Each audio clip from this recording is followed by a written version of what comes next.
کفنایا اور کہا جب یہ میرے پاس آیا تھا تو اس کے گھر والوں نے کپڑے چھینے تھے، آج میں اسے کپڑے پہناتا ہوں۔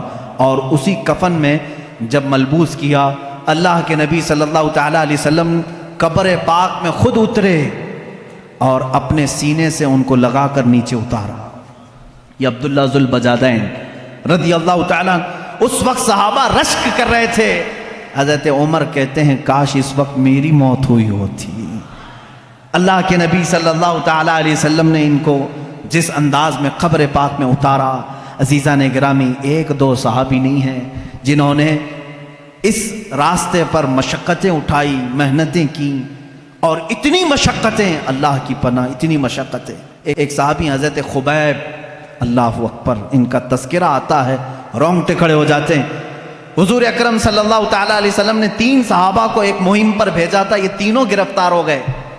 10 صحابہ تھے اس میں سے، ان میں سے یہ 3 گرفتار ہوئے، اس میں حضرت خبیب بھی تھے۔ یہ مکہ والوں نے ہی انہیں گرفتار کیا تھا۔ گرفتار کرنے کے بعد ان کو ایک جگہ قید میں رکھا، کتنے دن تک؟ تقریباً 10 دن تک قید میں رکھا۔ کھانا نہیں دیتے تھے، پانی نہیں دیتے تھے۔ ہم کربلا کے واقعات سنتے ہیں میرے عزیزو، صحابہ کے یہ جانثاریاں کیوں نہیں سنتے جن کے ساتھ سخت ترین اذیتیں اس زمانے کے ظالموں نے کی۔ حضرت خبیب کو 10 دن کے بعد نکالا، دعوت عام ہوئی، مکہ والے جمع ہوئے۔ حضرت خبیب کو انہوں نے آخری دن سولی پر چڑھانے کا طے کر لیا تھا، سولی تیار کی گئی، لیکن کافروں نے اتنا ہی نہیں کیا، حضرت خبیب کو اس کھوٹے پر باندھا گیا جس پر سولی دینی تھی۔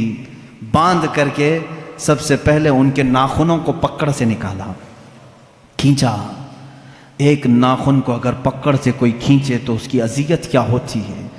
مسلح کیا ان کے جسم کا، ان کے کان کاٹے، ان کی آنکھ میں سلائیاں پھیرتیں، لوہے کی گرم سلائیاں ان کی آنکھوں میں پھیری، ناک کاٹ دی گئی، ہونٹ کاٹے گئے، یہاں تک کہ ایک ظالم قریب میں آ کر کے ان کے پیٹ میں ایسا نیزہ مارا کہ جس سے ان کا کلیجہ دکھنے لگا، پیٹ کے باہر کلیجہ لٹکنے لگا۔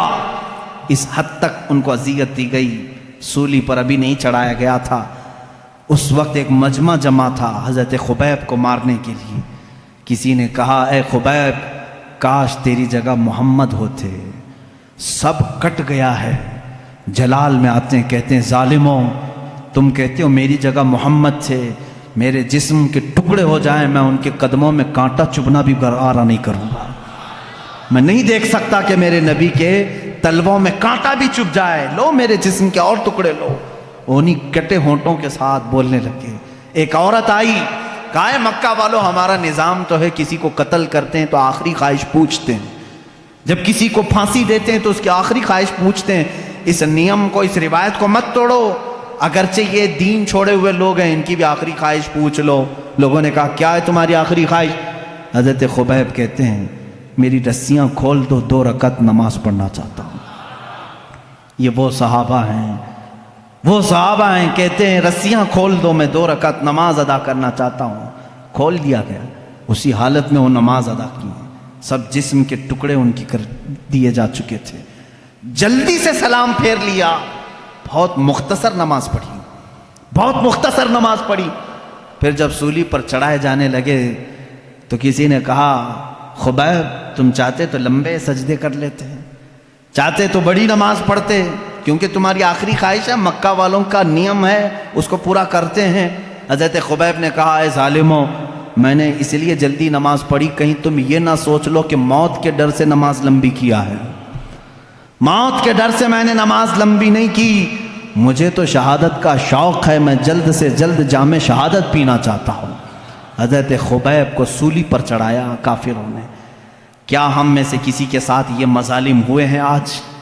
میں نوجوانوں سے پوچھتا ہوں کہ آج کون سی چیز ہے جو تمہیں نماز سے روکی ہوئی ہے؟ کیا کبھی کسی نے تمہارا کلیجہ نکال کر باہر رکھا؟ کیا کبھی تمہارا کسی نے کان کاٹا، کسی نے ہونٹ کاٹے، کسی نے تمہاری آنکھوں میں سلائیاں پھیری؟ تم تو گرم بستروں پر سو کر کے نماز چھوڑتے ہو، مؤذن صدائیں دیتا رہتا ہے، باوجود تمہیں آواز آنے کے تم مسجد کی طرف آنا نہیں چاہتے۔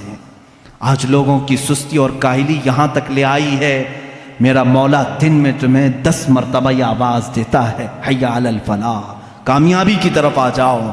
تم میں سے کوئی اس کی طرف کان نہیں دھرنا چاہتا۔ یاد رکھنا قیامت کے دن یہ سب صحابہ بھی میرے نبی کی فہرست، میرے نبی کی جماعت میں ہوں گے، اور اس وقت ہم کیا چہرہ لے کر کے ان کے سامنے کھڑے رہیں گے۔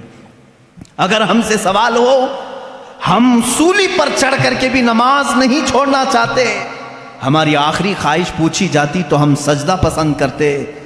اے بندے، تجھے کیا ہوا تھا؟ تجھے اللہ نے اچھی صحت بھی دی تھی، تجھے طاقت بھی دی تھی، دولت بھی دی تھی، اور آزادی بھی دیا تھا۔ یہاں تمہارے سروں پر تلواریں نہیں ناچ رہی ہیں کہ تمہیں نماز سے روکا گیا ہو، اس کے باوجود تم خوشی خوشی نماز چھوڑتے تھے، تم چاہ کر کے نماز چھوڑتے تھے۔ ان صحابہ کو جواب دینے کے لیے کسی کے پاس آج ہمارے پاس ہے تیاری؟ اگر نہیں ہے تو میرے عزیزوں، نمازوں کی طرف توجہ کرو۔ یہ وہ صحابہ ہیں رضوان اللہ تعالیٰ علیہ مجمعین جن کے واقعات پڑھتے پڑھتے ہمارے جسم کے رونگٹے کھڑے ہو جاتے ہیں، ہمارے جسم کی کپ کپی چھوٹ جاتی ہے۔ انہوں نے کسی موقع پر بھی دین کو نہیں بیچا۔ مصطفیٰ